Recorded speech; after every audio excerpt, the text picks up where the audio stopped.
Hello guys, good morning dyan, good evening dito. Eto, unahin natin ngayong araw nito ang The Inday Sayad Diaries, okay? Budol Queen. Bakit ko sinabing Budol Queen? Sapagkat, okay, sa Article 3 ng impeachment na inihain sa kanya, ito ay yung bribery, no? Nang pagbubudol niya, pagbibigay ng mga pera, isang kaso na for sure ako hindi na niya matatakasan. Kaya nga nung sinabi ni Congressman Luistro, na even hanggang Article 3 lang ang discuss nila, shoot na ito sa balde, talagang shoot na shoot ito sa balde pagdating sa bribery. Ang Article 3 ng impeachment. Alam niyo po kung bakit? Okay, 4 na tao ang nagpatotoo na itong si Inday Sayad ay nagbibigay ng envelope.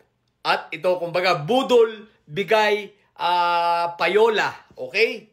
Pero bago yun, tandaan natin ang The Inday Sayad Diaries ay isang paalala sa mga pinagagawang kalokohan nito ni Inday Sayad upang sa ganon, tayong mga Pilipino ay hindi na maloko pa. Ang sambayan ng Pilipino ay hindi na maloko pa ng mga dutae. At sana wala nang makabalik sa kanilang posisyon. Kaya sa mga taga Davao, huwag nyo nang iboto yung mga Duterte. Sisirain lang yan ang Davao, okay? So, wag nyo na silang iboto.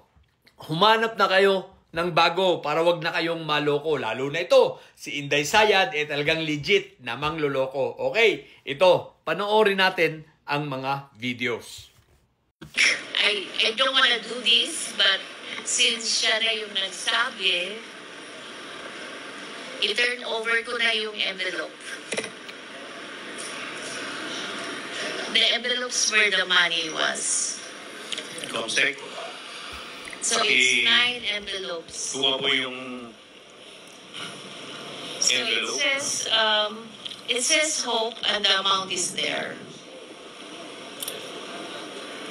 Kasi ang sakit naman noon, ordinaryo lang akong trabahante tapos inano ka ng vice president, di ba? It's very painful. Ma'am, ilang taon na po kayo? Tanong lang po, would you also receive envelopes from Miss Shine Paharda? Parang inuwento ni Yusek Mercado, envelope containing cash.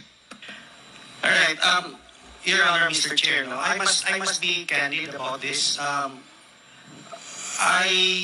must say I did, but I didn't know because I was new in the department. I thought it was a practice of the department. I thought, the very first time I encountered that matter, sir, was sometime in April of 2023.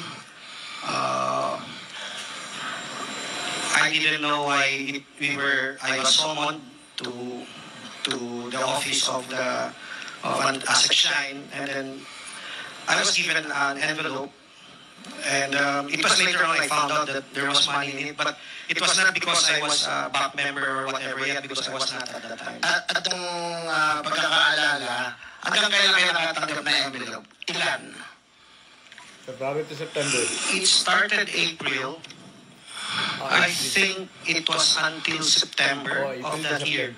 Up to September Yes, sir, but 2023. if I recall it right, I was only summoned about 4 times to the office. 4 times. Yes. Up to September 2023. Yes, sir. So yung last quarter po, wala na kayo natanggap. Wala na po. So in other words, Aside from your allowance, from your regular budget, nakakatanggap po ba kayo ng envelope just like Yusek Mercado and Director Osias from ASEC Paharda? Yes, sir. Magkakano? Minimal amount lang po. Which is how much po? It's not even, Magkano po? it's 25,000. 25,000. How many times po? 9. If you would recall.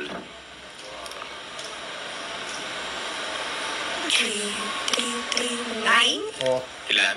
times. 9 times. From what month up to what month? Let me guess. From February to September? Poa also admitted occasionally receiving envelopes with cash from the vice president. He recalled having received an envelope in December 2022. So, ayan na nga guys, nakita nyo naman. Ang mga kabulastugan ni Inday Sayad, lagi nyong tatandaan. So, sa Article 3 ng impeachment, shoot na itong si Inday Sayad. Kaya hindi ako naniniwala na meron pa kayong mga kampanya ng 2028. Wala na yun. Mga didilis, wag na kayong mangarap.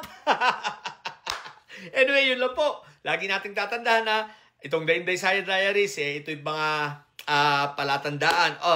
Palatandaan, kundi reminder ng mga pinagagawang kalokohan nitong ating Vice Presidente na sayad.